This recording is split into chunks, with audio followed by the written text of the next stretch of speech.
with another video. As always, I'm going to try to keep these videos to the 15-minute mark. If it does go over 15 minutes, I will be doing a part 2 to this video. I don't think this video is going to take all that long. It's just kind of more a guide as far as, how far should you be leveling a character or a team.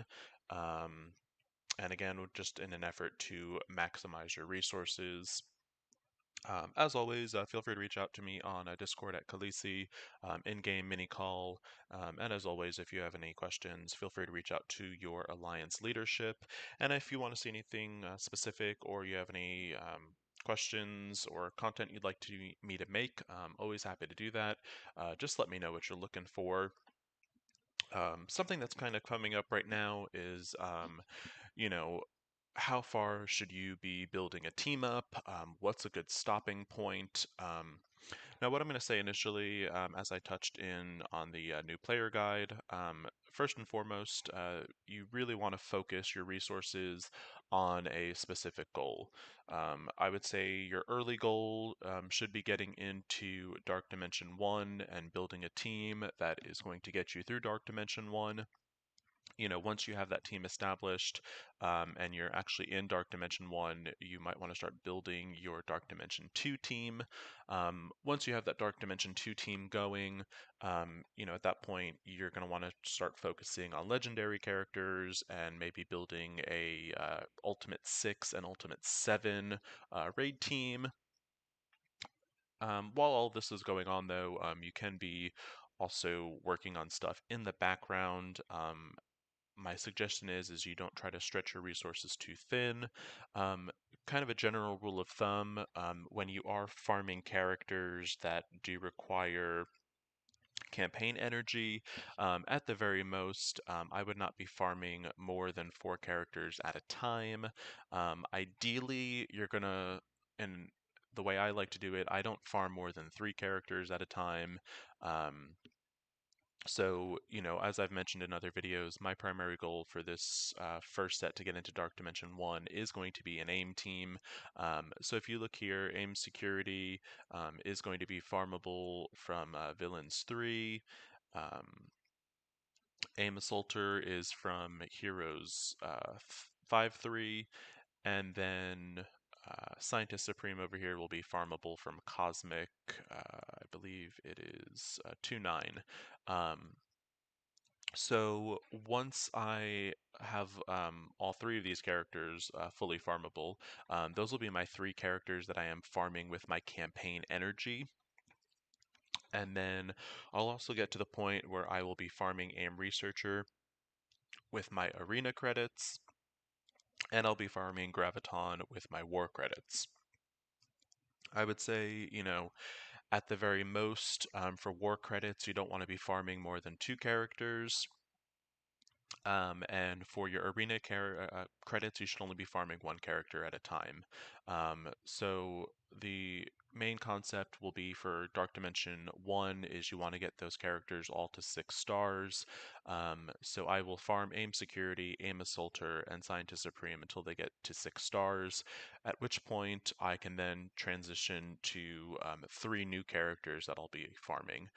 Whether or not these will be characters that I'll plan on taking into Dark Dimension 2 or another team I might be working on, I'll basically know when I get there and I have a better idea of my roster. Same thing with AIM Researcher. I will farm her character in the arena store until I get her to 6 stars. Once she is at 6 stars, I will then switch over to another character in the arena store, and the goal will be just to unlock all those arena characters. And again, same thing with Graviton. I will get him to 6 stars through the War Store, which will probably take quite a bit of time. And then once I do have him to 6 stars, I will also then kind of switch to just unlocking all of those War Store characters. So that's kind of my philosophy as far as, farming characters. In Blitz, you're basically farming all the characters at one time, and you're going to want to be doing those just Blitz or pulls until you basically get a majority of those characters to 7 stars. Once you reach the point where the majority of your characters are 7 stars, you can then switch over to farming individual characters. So that is the character farming, and then also just the same thing in the raid orb store is it's just easier to pull those raid orbs for those 900 credits to farm those characters. With regards to specific teams, again, I would try to focus on a team that is going to be the primary content you're working on at the time. So I will try to take that AIM team up until a good stopping point for me if you don't plan on taking that character into Dark Dimension 2 or Dark Dimension 3 is going to be gear tier 12. That's going to be your highest gear tier in the purple category. At which point that character is, pretty solid. They can do really well in war offense, or war defense, depending on the team. They can do really good in the blitz tiers, and so gear 12 is kind of a nice stopping point if you don't plan on taking that character past Dark Dimension 1. Any character you're planning to take to Dark Dimension 2 or Dark Dimension 3, you're going to want to get them to Gear 13 and Gear Tier 14, respectively. In regards to talents, and I am going to use a marquee character, so basically just a non-minion. And let's actually do someone that is unlocked. So we'll just pick Venom. You're going to want to take their basic ability to level 6. Same thing with their special, their ultimate, and you're going to want to take their passive to level 4. The reason it's good to stop at these tier levels is that's basically the ones that require tier 3 materials or the purple ability mats. Once you get to level 7 for the first 3, it is going to require those T4s, and level 5 for the passive is where the T4 comes into play. The reason I say to stop at gear tier 3 is, like I've said in previous videos, those tier 4 ability mats are very hard to come by, so you don't want to go wasting those mats. For an earlier player, if you're not currently farming, your Dark Dimension 1 team, because maybe you don't have them all unlocked, you can work on characters that are either going to steer you in that direction or characters that'll help you get to that content. So to unlock Scientist Supreme, I will need a Cosmic team. Thor meets that Cosmic team level, and he also makes up a great war defense team. So really, any resources I invest into him aren't going to be wasted.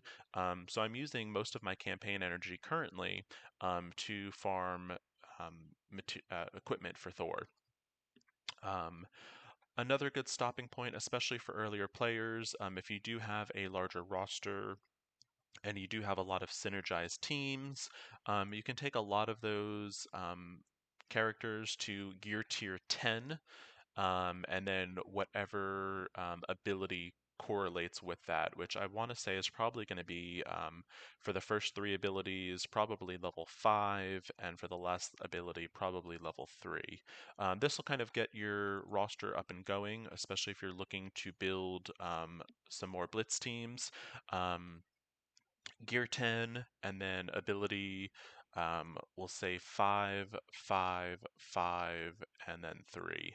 Um, Now, not necessarily any particular character, that's really going to depend on your individual roster, but that's kind of just my quick little how-to as far as, what characters should you be focusing on, how many characters should you be farming, and then what's a good stopping point for those characters.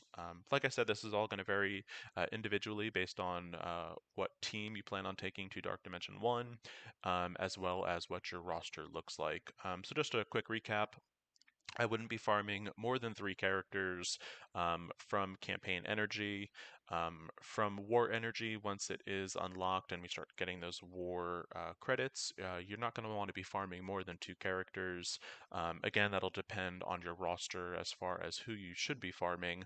Um, the arena store, you should only be farming 1 character at a time. Blitz and the raid orbs, you should just be opening those and you will actually be farming the entire Blitz and raid roster that is currently available, and you'll be farming all those characters at the same time. Again, good stopping point for newer players. gear 10 for your character, and abilities 5, 5, 5, and 4, or I'm sorry, 3 for the passive. If you do have a little bit more resources, you can actually get those characters to gear tier 12 and abilities 6, 6, 6, and 4. And that's a good stopping point if you don't plan on using that character in Dark Dimension 2 or Dark Dimension 3. Again, any questions or comments about this, feel free to hit me up. And as always, thank you for watching.